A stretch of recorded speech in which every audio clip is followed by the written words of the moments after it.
Head coach Bobby Hurley is joining us. Thanks for the time, coach. Please start us off with an opening statement, then we'll move on to questions from the media using the raised hand function. Go ahead, coach. Well, it was a tough scene in the locker room, as it generally is when guys invest and put their heart and soul into this. And certainly the core of the group that was on the floor a lot today has done that all year against a lot of adverse conditions. So very emotional in the locker room, saying goodbye to a couple of seniors that have meant so much to me. Remy Martin, feels like yesterday he was stealing the ball versus Kansas and Lawrence, Kansas, and laying it in. And I won't have an opportunity to coach him again. So that was tough. The reality of that. Lonzo Verge had some outstanding things to say for some of the younger players in the program. So he had tremendous words. So it was a very good moment. It's been a tough year. It's been,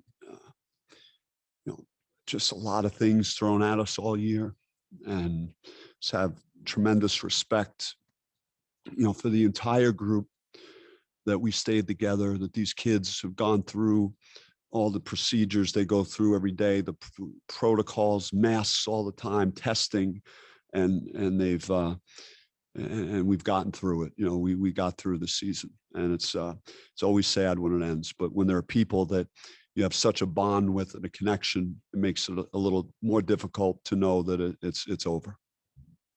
Move on to questions from the media using the raised hand function. Start off with Doug.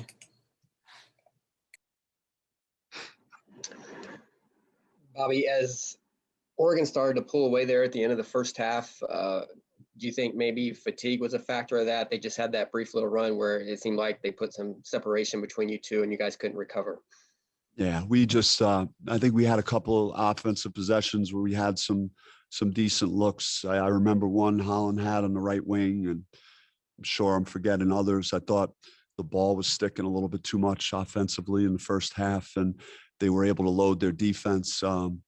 We didn't effectively attack their switches. They were switching just about everything.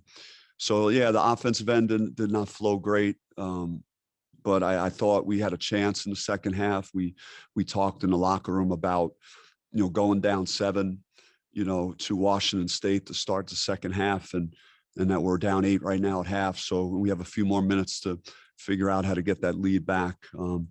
Just wasn't meant to be. When Kamani went down, it was just such a terrible moment to see a guy that, really cares so much about his team and his teammates, and has, turned his season around and again invested so much into trying to help Arizona State win basketball games, and to see him get injured was very upsetting. At that moment, we effectively had very little chance to win the game. Now, the 4 guards, they emptied the tank out there. They ran around and chased Oregon. We hit some threes, tried to keep it 12, 14, and we could never kind of break through and get it to single digits. Michelle. Yeah, Bobby, we talked about Remy and how much he's meant to this program.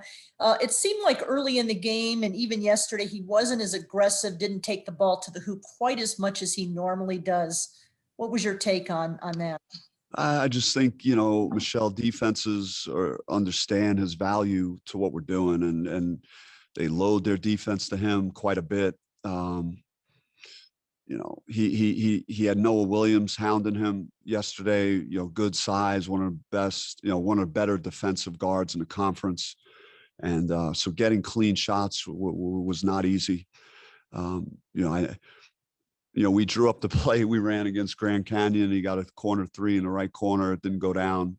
Would have liked to have seen that happen for him. I think that could have jump-started him a little bit sooner in that second half. Trevor. Bobby, I know you were pleased with getting 35 minutes from Jalen Graham yesterday, that tie-up sequence that led to his technical there in the second half. What did you just kind of see there and from him in this game? I think it was properly officiated in that, and again, that was a very physical moment where 2 guys were entangled, and neither wanted to give up the basketball. And we had possession of the basketball at the time, but Jalen maybe just lost his cool for a second, and certainly that cost not only the free throws, but just getting another foul, and we can't afford to not have him on the court. Cam. Hey, Coach, what was the hardest part about this season when you look back on it? I mean, I should have had someone, follow me around. Wrote a book about. It's hard to single out one thing. At the end of the day, though, I got to go to practice with my team every day. I got to watch Jalen House get better this year, and watch Jalen Graham get better, and have a chance to have one more dance with Remy in this season. And these guys never folded. I think that's, as far as trying to find the worst thing that happened, it's hard to single one out. Feel for all the players that were injured and couldn't get back out on the floor, and all the ups and downs of not knowing if you're going to play games or not. But it was all worth it because of the things that I just touched on. Michael. Yeah, Coach, I know you touched a little bit on Kamani, but I'm guessing it'll have to be evaluated. But I mean, from what you saw after the game, was he able at least to move around okay? And then I know, like you said, I mean, it's been such a tough year, but what do you feel that you can take from this year and that you learned about yourself as a coach? Because like we've heard all across the country, no coach has had to deal with anything like this. But what did you learn about yourself as a coach?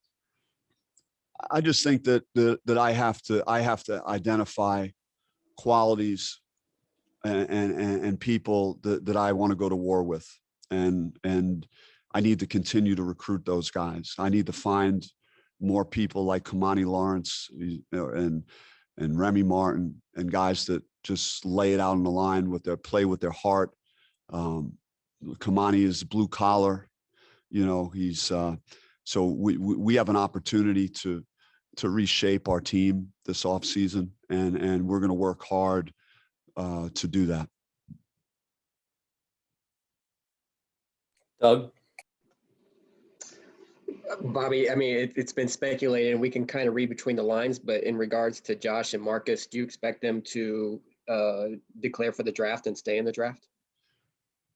It's always been, and I've been clear on the message, with Josh, that he's always intended on playing this season and then turning pro, and I have not heard anything to otherwise with regards to Josh, and then Marcus is going to go through his processes as well, but we have not had a chance to sit down and talk with either guy about what their intentions are at this particular moment.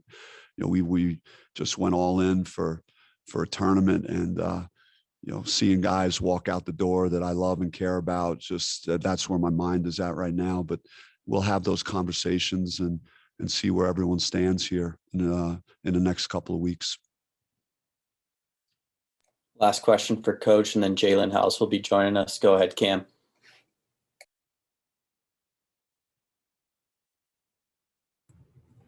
Hey, Coach, just what are you most going to miss about working with Remy Martin, and how much, I know you've touched on it, but just how much have you valued that friendship and relationship over the years? Just great kid, outstanding family, loyal to the program, ultimate competitor, friend, a guy that's, has humility, that competes, that makes big plays,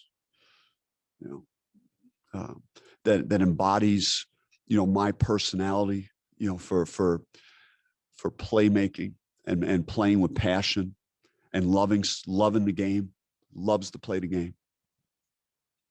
So, yeah, it's tough. It's a tough moment. Thanks for the time all year, Coach. Thank you.